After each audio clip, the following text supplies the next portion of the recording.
하나님께서 우리 공동체에 주신 말씀은 지난주에 이어서 마태복음 21장 1절에서 11절까지입니다. 마태복음 21장 1절에서 11절까지 우리 다 찾아서 한 목소리로 같이 읽도록 하겠습니다. 시작. 그들이 예루살렘에 가까이 가서 감람산 벳파기에 이르렀을 때 예수께서 두 제자를 부르시며 이르시되 너희는 맞은편 마을로 가라. 그리하면 곧 매인 나귀와 나귀 새끼가 함께 있는 것을 보리니 풀어 내게로 끌고 오라. 만일 누가 무슨 말을 하거든 주가 쓰시겠다 하라. 그리하면 즉시 보내리라 하시니 이는 선지자를 통하여 하신 말씀을 이루리라 하심이라. 일러스되 시온 딸에게 이르기를 내 왕이 내게 임하나니 그는 겸손하여 나귀 곧 멍에 매는 짐승의 새끼를 탓도다 하라 하였느니라. 제자들이 가서 예수께서 명하신 대로 하여 나귀와 나귀 새끼를 끌고 와서 자기들의 겉옷을 그 위에 얹음에 예수께서 그 위에 타시니 무리의 대다수는 그들의 겉옷을 길에 펴고 다른 이들은 나뭇가지를 베어 길게 펴고 앞에서 가고 뒤에서 따르는 무리가 소리 높여 이르되 호산나 다윗의 자손이여 찬송하리로다 주의 이름으로 오시는 이여 가장 높은 곳에서 호산나 하더라. 예수께서 예루살렘에 들어가시니 온 성이 소동하여 이르되 이는 누구냐 하거늘 무리가 이르되 갈릴리 나사렛에서 나온 선지자 예수라 하니라. 아멘. 오늘 이 말씀은 우리가 종려주일, 부활절 전에 종려주일날 익히 많이 들으신 말씀이기 때문에 아마 상당히 익으실 줄로 생각을 합니다. 그래서 이 말씀을 전할 때는 보통 영광의 입성 또는 그 승리의 입성 뭐 이런 제목으로 설교를 많이 들으셨을 텐데 오늘 설교 제목은 주보에 있는 대로 이는 누구냐라고 되어 있습니다. 이는 누구냐. 이 전체 내용을 볼 때 영광의 입성이라고 하기에는 조금 이상한 면이 있어가지고 제가 성경을 보면서 다시 제목을 바꾸어서 오늘 말씀을 드리기로 합니다.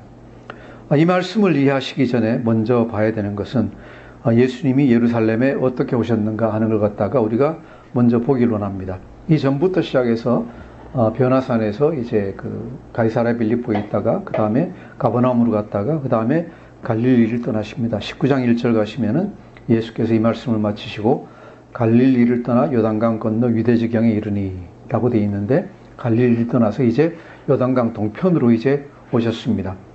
그리고 20장 17절, 18절, 19절 보시면은 17절 보시면은 예수께서 예루살렘으로 올라가려 하실 때에 12 제자를 따로 데리시고 길에서 이르시되 하면서 이 예수께서 핍박받으실 것을 순환받으실 것을 예고하십니다. 그리고 20장 29절에서 보시면은 드디어 여리고에 도착했다가 여리고에서 떠나십니다. 그들이 여리고에서 떠나갈 때 큰 무리가 예수를 따르더라 하는 변화를 우리가 보고 있습니다. 그래서 예수님이 예루살렘에 오시는 것은 그냥 오시는 게 아니라 이미 이전부터 계속 계획하시고 결단하시고 오신다는 것을 갖다가 우리가 볼 수 있습니다. 그리고 오실 때 보면 20장 29절 보시면은 혼자 또는 제자 12명만 데리고 오신 게 아니라 어떻게 됐다고요? 누가? 큰 무리가 예수를 따르더라. 큰 무리가, 많은 무리도 아니고 큰 무리가 예수를 따르고 있습니다. 예수님이 메시아라는 믿음을 가지고 여러 가지 생각을 가지고 예수님을 따르는 무리들이 많이 같이 오고 있습니다. 혼자 아는 12명을 그 그림을 한번 그려보십시오. 여리고에서부터 시작해서 예루살렘까지 가려고 하면은 20장 29절에 여리고에서 떠나가지고 오늘 1절에 보시면은 예루살렘에 가까이 와서 라고 되어 있는데 예루살렘에 가까이 감람산까지 가시려고 하면은 여리고에서 예루살렘까지는 보통 한 23km 정도 된다고 합니다. 그죠? 23km 어디까지죠? 우리 수원 좀 못 미치나요? 예, 되게 그 정도 되는 것 같습니다. 그리고 이게 평지가 아니라 여리고는 우리 그 사해가 보통 그 바다 밑 뭐 390m에 있다 그러죠. 그래서 여리고도 그 바다 밑, 그러니까 이 해발이 아니라 해발 마이너스예요. 그죠? 바다 밑으로 해가지고 지중해보다도 한 200m 또는 250m 낮은 데 있어요. 이렇게 낮은 데서 어디까지 가는가 하면 예루살렘은 해발 한 700m 정도 돼요. 그리고 감람산은 보통 한 800~900m 정도 된다고 봐요. 위치에 따라 다르지만은 그래서 감람산을 넘어가는 벳박의 언덕 정도 되면은 한 800m 정도 된다고 보는데 700m 된다고 보는데 그러면 뭐예요? 여리고 해저 200m에서부터 시작해서 해발 700m까지 올라가면 몇 미터 올라가는 거예요? 900m 올라가는 거예요. 900m 올라가는데, 이게 우리가 지리산 올라갈 때 보통 그 지리산 바닥부터 시작해서 꼭대기까지 몇 미터 정도 될까요? 그죠?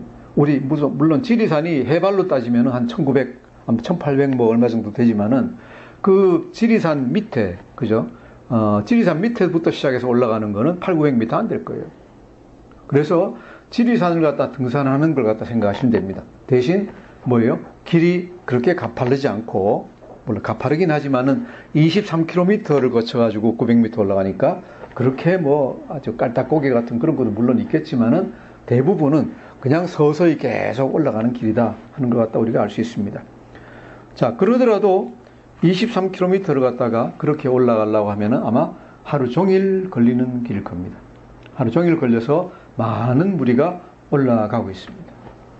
올라가서 다른 성경을 보면은 예수님이 베다니에서 하루 저녁 주무시고, 그죠? 하루 저녁 주무시고, 그 다음날 금요일 저녁에 베다니에 도착해서 주무시고, 토요일 날 안식하시고, 그 다음 주일날 아침에 이제 베다니에서 떠나서 이제 벳바기를 거쳐가지고 예루살렘으로 들어가시는 길입니다.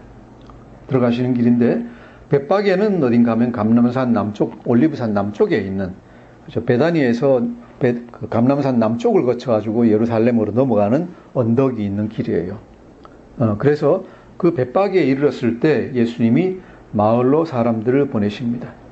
마을로 사람들을 보내시는데 뭘 하러 보내시느냐? 우리가 2, 3, 4절 한번 같이 읽어보겠습니다. 2, 3, 4절 시작.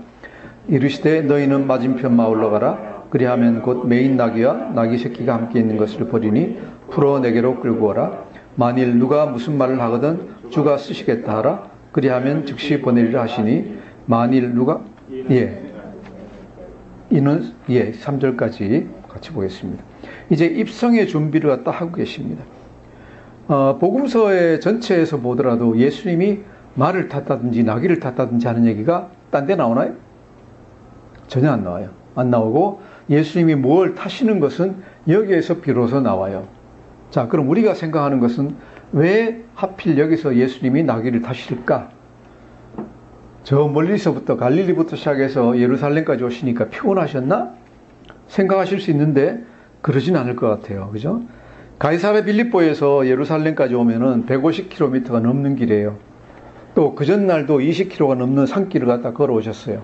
그런데 벳바기에서부터 시작해서 이제 예루살렘까지 가는 길은 불과 1km 미만 거리가 남은 거예요. 예루살렘에서 베다니를 갔다가 안식일 날 왕복하기 좋은 길이라고 되어 있어요. 그럼 뭔가 무슨 얘기인가 하면은 베다니까지 불과 1km가 안 된다는 얘기예요. 여긴 베다니를 지나온 거리니까 1km도 안 남았어요. 한 800m 정도면 이제 예루살렘 가는 거예요. 그렇기 때문에 예수님이 피곤하셔가지고 나귀를 타시려는 건 아니에요. 그렇죠? 그러면은 왜 나귀를 타고 가시는가? 걸어가도 불과 10분, 15분이면 그것도 내리막길이니까 쉽게 가실 수 있는데 왜 구태여 나귀를 타고 가시려고 하는가?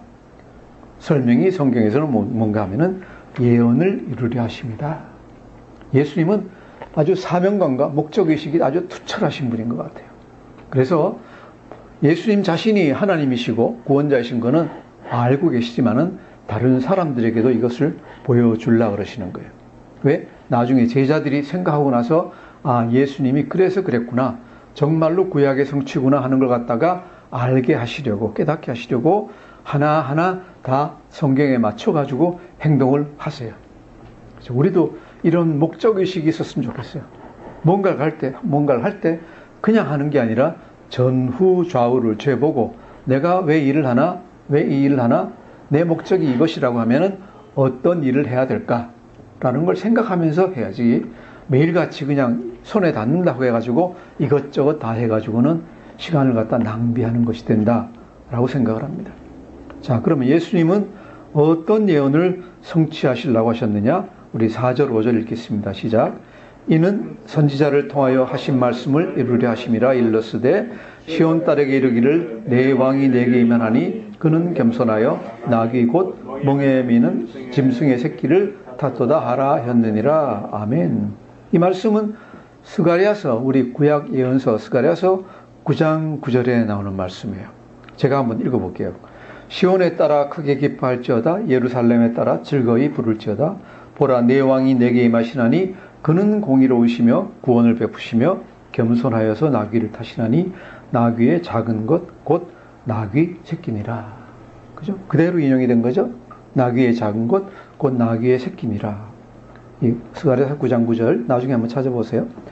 그래서 이 말씀을 그대로 이루기 위해 가지고 예수님이 나귀를 타시기 위해서 사람을 보내신 거예요. 목적의식 투철하게 무엇을 하느냐 하는 걸 갖다가 분명히 아시고 행동을 하고 계신다. 자, 그러자 제자들이 이제 명하신 대로 했습니다. 우리 6절에서 9절까지를 같이 읽겠습니다. 시작. 제자들이 가서 예수께서 명하신 대로 하여 나귀와 나귀 새끼를 끌고 와서 자기들의 겉옷을 그 위에 얹음에 예수께서 그 위에 타시니 무리의 대다수는 그들의 겉옷을 길에 펴고 다른 이들은 나뭇가지를 베어 길에 펴고 앞에서 가고 뒤에서 따르는 무리가 소리 높이 이르되 호산나 다윗의 자손이여 찬송하리로다 주의 이름으로 오시는 이여 가장 높은 곳에서 호산나 하더라. 아멘. 6절 보시면 우리가 의문을 가집니다. 제자들이 가서 예수께서 명하신 대로 하여. 무슨 얘기입니까? 건너편 마을에 가가지고 나귀하고 나귀 새끼가 메어 있는 걸 보고 그냥 끌고 오는 거예요. 주인이 왜 가져갑니까? 물어보니까 주께서 쓰신다 라고 얘기를 한 거예요. 그러니까 어떻게 합니까? 주인이 그냥 놓아보냈어요. 다른 성경 보면 그런 얘기들이 자세히 나와요. 자, 이 주인이 미쳤나? 우리 생각에. 나귀 새끼 그러면은 귀한 재산인데 왜 알지도 못하는 사람한테 그냥 내어줄까? 라고 우리가 의문 가질 수가 있습니다. 당연히. 그죠? 그래서 여기서 우리가 추측할 수 있는 건 첫 번째, 이 주인이 예수님에 대해서 아는 사람이다 라고 우리가 첫째로 추측할 수 있고, 제자들이 안 그랬겠어요? 우리 주님 예수님이 달라 그러십니다 라고 이제 얘기했을 테니까. 아니면은 잘 몰랐다고 하면은 두 번째 가능성은 이 당시의 풍습에서 알 수가 있어요. 이 당시의 풍습은 뭔가 하면은 랍비들이 굉장히 존경받는 사람들이었기 때문에 사람들은, 일반 평민들이 랍비가 타기 위해서, 사용하기 위해서 말이나 노새를 갖다 빌려달라고 하면은 기꺼이 빌려줬다고 합니다. 그래서 비단 예수님뿐만이 아니라 다른 랍비들이라도 이렇게 했을 것이다 라고 얘기하는 그런 학자들이 있습니다. 그래서 어찌됐든 간에 랍비를 존경해서 그 풍습대로 했든지 아니면 예수를 아는 사람이든지 간에 예수님 제자들이 달라고 하니까 기꺼이 내어줬다 하는 얘기입니다. 자, 그리고 이제 나오는 게 7절, 8절, 9절에 이제 그 반응들인데, 일어나는 일들인데, 자, 여기서 우리가 생각해야 되는 게 있습니다. 생각해야 되는 게, 이 사람들이 누구냐? 이 사람들이 누구냐? 첫 번째로, 여리고에서 떠날 때 아까 20장 29절에서 봤을 때 뭐라 그랬어요? 누가? 큰 무리가 예수를 따르고 있다 그랬어요. 그래서 여리고에서부터 따라온 많은 사람들이 예수님과 같이 가고 있어요. 상상을 하세요. 예수님하고 12제자만 있는 게 아니라 주위에 버글버글 하면서 사람들이 오고 있어요.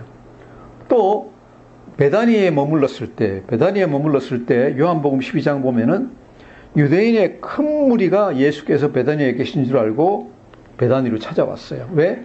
예수를 보고 예수께서 살리신, 그 전에 어떤 일이 있었는가 하면은 죽었던 나사로를 살리셨잖아요. 나사로야 나오라 해가지고 나사로가 그 무덤에서 이제 나왔잖아요. 나사로를 보기 위해 가지고 왔어요. 그래서 나사로의 집에서 전전날 머무셨던 나사로의 집에 사람들이 더 버글버글 하고 있는 거예요. 이 많은 사람들이 여리고부터 따라온 갈릴리 사람들, 도중에 따라온 사람들, 또 유대 산골 이 베다니 부근에 있던 사람들이 다 쫓아와 가지고 이제 같이 가고 있는 겁니다. 그래서 굉장히 큰 무리가 예수님하고 지금 같이 내려가고 있는 겁니다. 자, 이렇게 가실 때 또 제자들이 나귀를 끌고 오니까 예수님이 타실라 그러잖아요. 타실라 그러니까 제자들이 어떻게 했습니까? 7절 보시면은 자기들의 겉옷을 그 위에 얹음에, 그죠? 자기의 겉옷을 그 위에 얹음에. 겉옷이라는 것은 사람들에게, 우리 그 성경 읽기에서 보면은 엘리야가 겉옷을 벗어가지고 탁 던지니까 엘리사가 그냥 팍 쫓아오잖아요. 사람의 권위의 상징이에요. 상징인데 자기 권위의 상징을 겉옷을 벗어가지고 우리도 옛날에 이 뭡니까 도포를 벗으면은 맨몸이나 비슷하다 그랬잖아요. 그래서 옛날 어른들 보면은 위에 도포를 갖다가 항상 입고 다니죠. 외출할 때는 그걸 벗어가지고 나귀에다 까는 거예요. 깔면 뭡니까? 무슨 얘기예요? 나는 당신을 정말 존경합니다. 라고 완전히 당신 명령하는 대로 다 따르겠습니다. 라고 이제 말을 갖다 하는 거나 마찬가지. 고개 숙이고 크게 절하는 거나 마찬가지.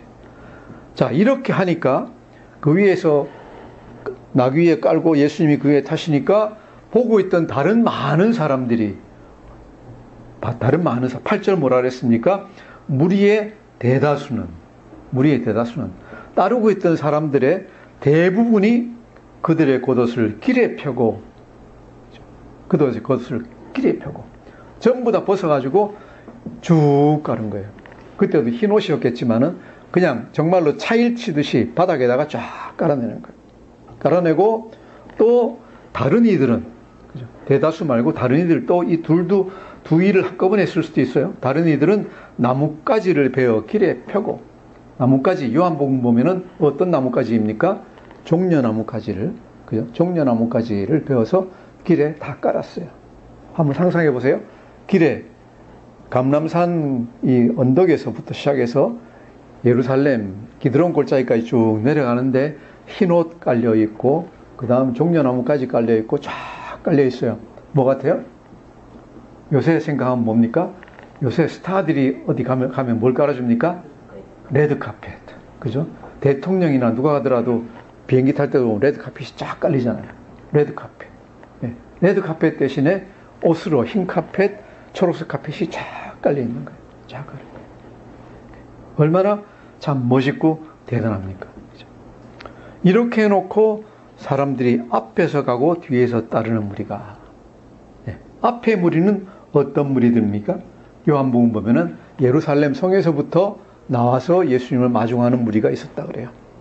아마 나사로도 보고 예수님에 대해서 들은 사람들일 거예요. 일부가 나와서 앞에서 갑니다. 그리고 베다니와 갈릴리에서부터 따라온 많은 사람들이 뒤에서 따르면서 엄청난 무리가 됐을 거 아니에요. 무리가 많아지면은 굉장히 또 군중 심리도 생기고 용기가 생기잖아요. 용기가 생기면서 찬양을 합니다.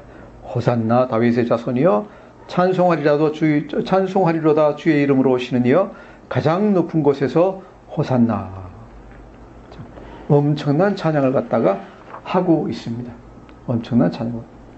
이 말씀은 나오는 것이 어딘가 하면 시편 118편에 나와요. 시편 118편은 우리가 요한복음에서 배운 것 같이 유대인들이 6월절 저녁 식사를 마치고 나서 하는 찬양 113편부터 118편까지를 갖다가 시편 중에서 할랄 대찬양이라고 부르는데 거기에 마지막이에요. 마지막인데 118편 25절 26절에 보면 어떻게 되어 있는가 하면 여호와여 구하옵노니 이제 구원하소서. 여기서 여호와여 구하옵노니 이제 구원하소서가 뭔가 하면 호시안나예요. 호시안나. 그래서 호시안나 또는 호산나라는 것은 이제 구원하소서, 이제 구원해 주십시오라고 하는 거예요. 이 말이 호산나예요. 그 다음에 뭐라고 되어 있는가 하면 여호와여 우리가 구하옵노니 이제 형통하게 하소서. 그죠? 날 구원하여 주시고 날 형통하게 하여 주십시오 라고 부르짖는 겁니다. 그 다음 26절이 뭐라고 되어 있는가 하면 여호와의 이름으로 오는 자가 복이 있으며 우리가 여호와의 집에서 너희를 축복한도다 라고 되어 있는데 여하튼 이 구절의 찬양은 가장 높은 분께 올려드리는 찬양입니다. 찬양인데 이 찬양이 우리가 잘 이해해야 되는 게 뭔가 하면은 메시아에게 드리는 찬양이냐 아니면 예수님에게 드리는 찬양이냐 제가 여기서 구분해서 얘기합니다.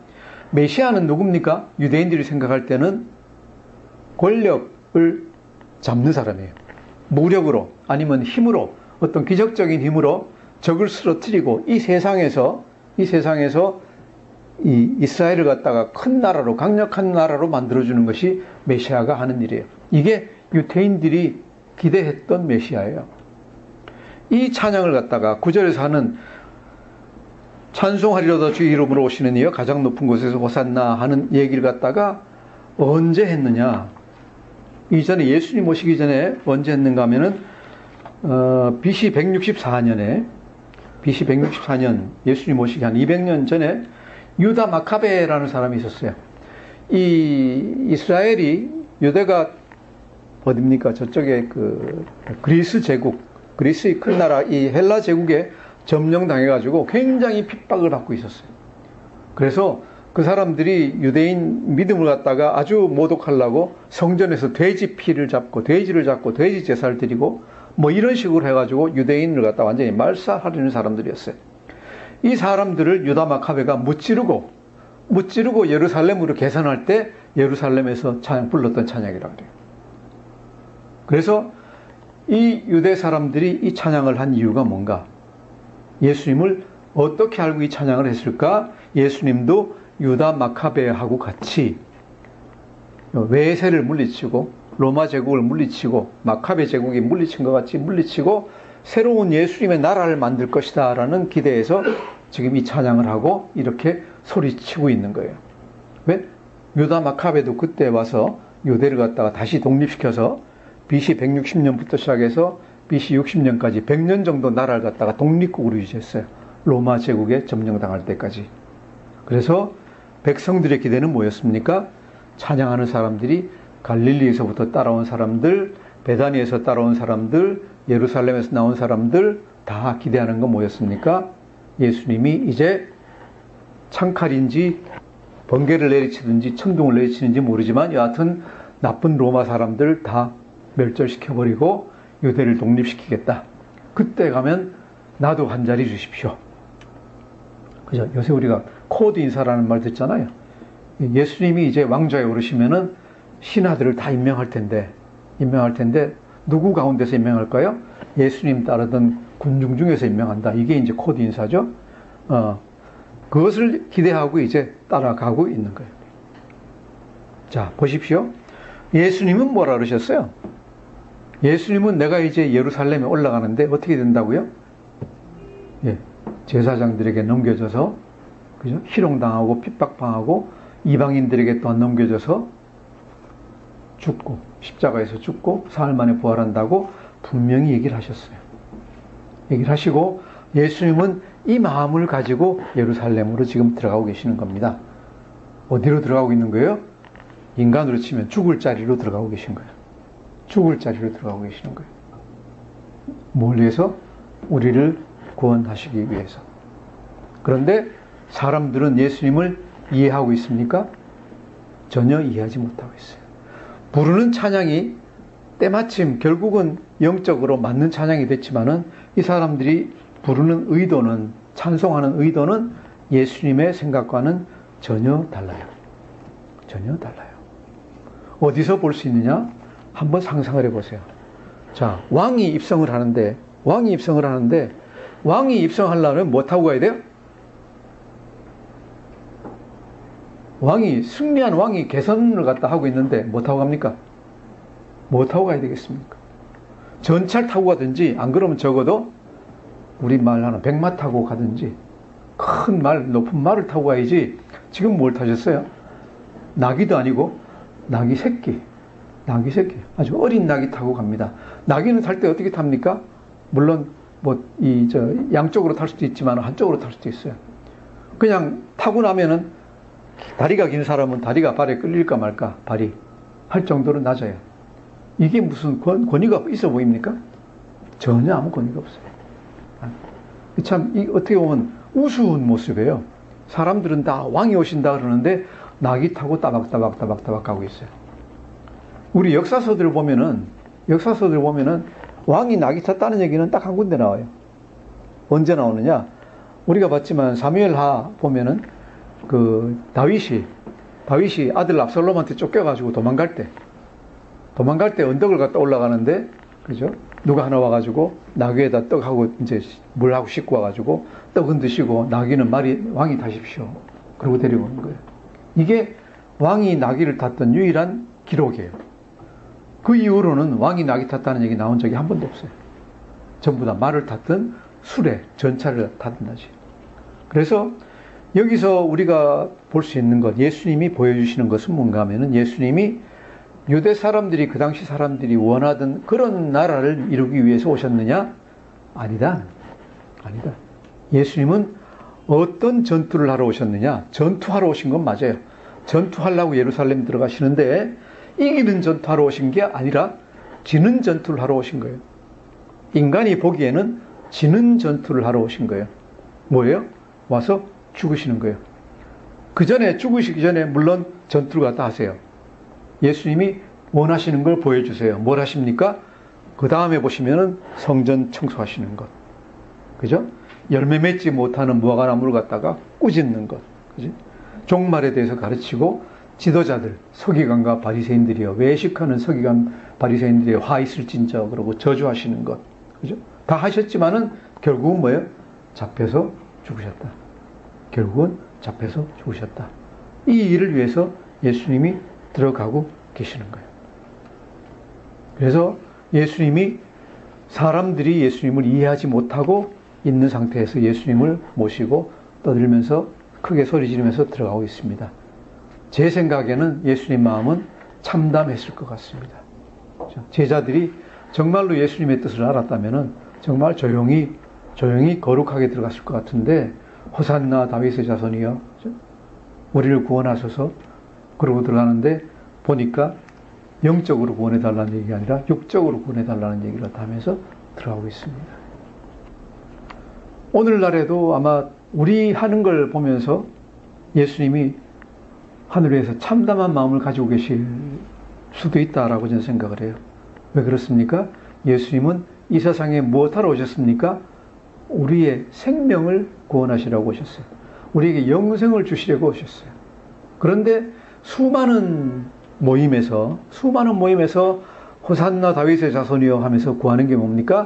떡을 더 주시옵소서, 그죠? 나를 좀 더 잘되게 해주시옵소서, 돈 벌게 해주시옵소서. 그거 왜 안 해주시죠? 능력 없으십니까? 그러면 안 믿겠습니다 라고 큰 소리로 떠들고 있습니다.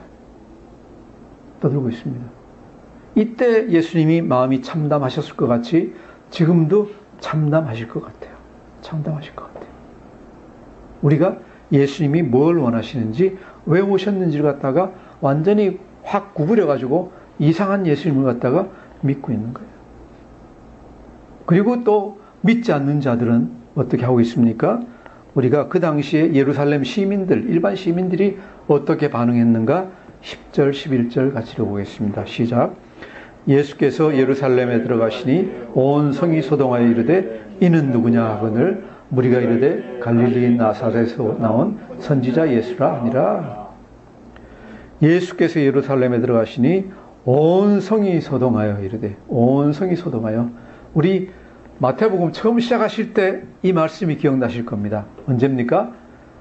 동방박사들이 별을 보고 예루살렘에 처음 와가지고 뭐라 그랬어요? 유대인의 왕으로 나시니가 어디 있습니까? 우리가 동방에서 그 별을 보고 그 왕을 경배하러 왔습니다. 그러니까 뭐라 그래요? 예, 온 성이 소동해. 온 성이 소동해요. 떠들썩해졌어요. 그죠?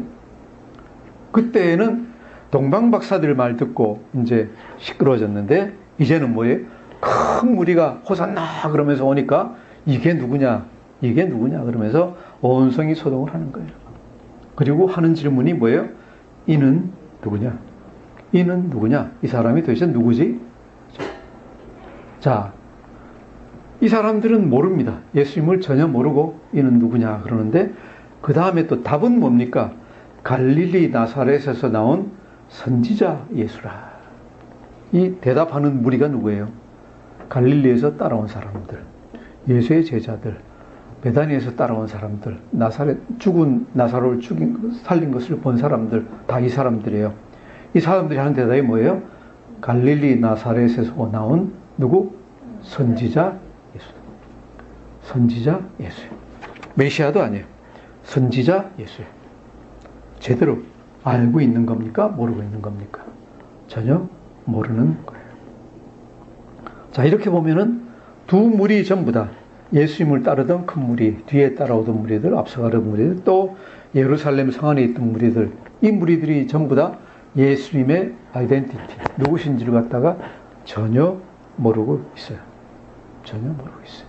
그러면서 입으로 한 무리는 찬양을 하고 있고 한 무리는 이게 누구야 그러고 보고 있다가 나중에 어떻게 합니까? 십자가에 못 박아라 그러고 소리 지르는 사람들이에요. 그죠? 예수를 따르는 사람들은 그러지는 않았을 거예요. 예수를 따르는 사람들은 뭐예요? 잡혀가지고 십자가에 못 박히니까 어떻게 됐어요? 다 우리말로 개미떼 같이 다 흐트러져가지고 온데간데 다 없어져 버렸어요. 그죠? 다 사방으로 흩어져 버려요. 예루살렘에 있던 사람들은 뭐예요? 십자가에 못 박아 죽여라. 그리고 소리를 지르고 있어요. 결국 결과로 보면 두 사람들이 다, 두 무리가 다 예수님이 누구신지를 갖다가 모르고 있는 거예요.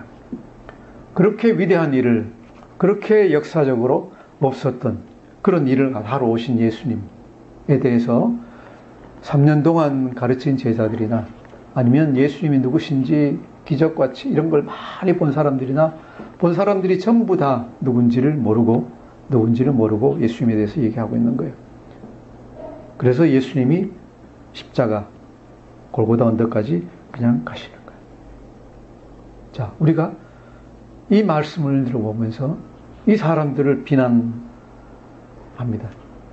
왜 그렇게 예수님을 모릅니까? 라고 생각을 하는데 우리에 대해서 다시 한번 생각을 해보죠. 우리는 얼마나 예수님을 알고 있습니까? 우리는 얼마나 예수님을 알고 있습니까? 다른 사람들이 예수님에 대해서 이는 누구야? 라고 물어볼 때 여러분 뭐라고 대답하십니까? 뭐라고 대답하십니까? 예수 믿으면은 병 낫고 돈 벌고 그죠? 출세하고 학교 입학 잘하고 라고 대답들 하고 계시지 않습니까? 그 대답은 뭐하고 똑같은가 하면은 갈릴리 나사렛에서 나온 선지자 예수라 하는 대답이나 똑같아요. 예수님이 원하시는 대답은 뭐예요? 예수님이 원하시는 대답은 영생을 주시는 사람이에요. 우리를 죄에서 구원하여 주시고 우리에게 영생을 주시는 분이 예수님이에요. 영생과 함께 뭘 주십니까? 온갖 평강과 평화와 기쁨과 사랑을 주시는 분, 이분이 예수님이에요.